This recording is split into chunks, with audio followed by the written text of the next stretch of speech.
We disobeyed God.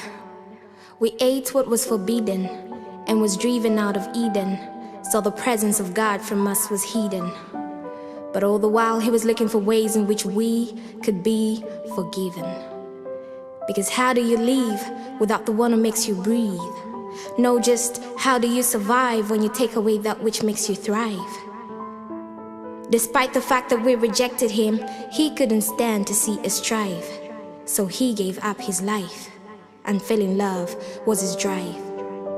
Jesus, the Word of God made manifest in human form, he was blameless. Without spot or wrinkle, he was flawless.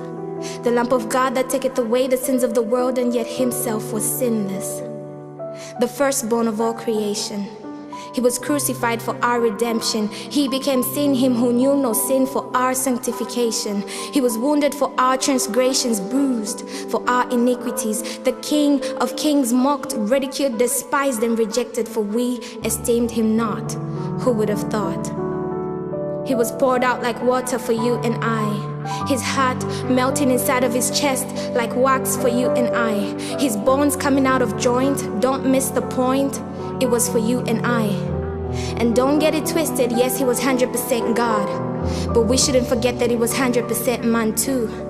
That means that he felt the pain, he took the shame, but it wasn't in vain, because we're never the same. We can call on his name and we can be saved, we can be changed. Behold, all things have been made new. So don't tell me that you're too sinful to be accepted. Don't tell me that you've fallen too deep, that he cannot pick you up. Don't tell me about the things that you have done, because you cannot compare them to the work that was done.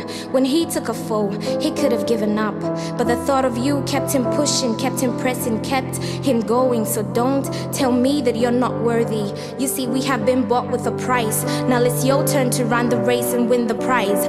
Where have you fixed your eyes?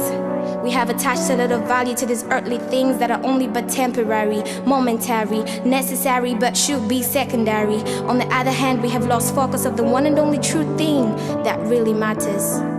Jesus, let him who has an ear listen to the word of the Lord. A time is coming when your money will not be able to help you, when your fame will not be able to speak for you, when your degree, your Nobel Prize, your trophy, your award, your medal, whatsoever thing that the world has crowned as the ultimate thing, will amount to but nothing. Yes, it is vanity, cannot last an eternity. The only thing that will count is if you have had a relationship with Jesus. For no one comes to the Father except through the Son. The Father loves the Son and has given all things into his hands. He who believes in the Son has everlasting life, and he who does not shall not see life, but the wrath of God abides on him. Now, I don't know about you, but as for me, my name may not be known all over the world, but as long as it's in the book of life, I'm good. For what good is it to gain the whole world, but then lose your own soul? So, what's it gonna be? The good life or the godly life?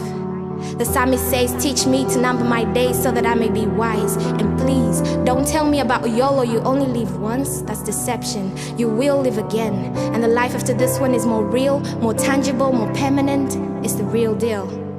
When I started traveling, I noticed that the airport is one of the places where you find a huge amount of people. People from all walks of life.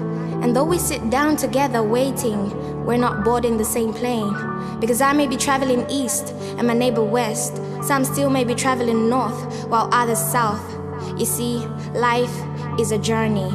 And just like buying tickets, you get to choose which destination you're headed for. Remember, I said people sit down together waiting, though not headed for the same destination. In the same way, salvation is personal. This is not about what person A will say or what person B will do. This is between you and God. Remember that there is a way that seems right to a man, but the end thereof is distraction. For narrow is the road, and small is the gate that leads to life, but the path that leads to distraction is broad. Isn't that old? But thank God, he said, come to me, all you who are weary and burdened, and I will give you rest. Take my yoke upon you and learn from me, for I am gentle and lowly in heart, and you will find rest for your souls. For my yoke is easy and my burden is light.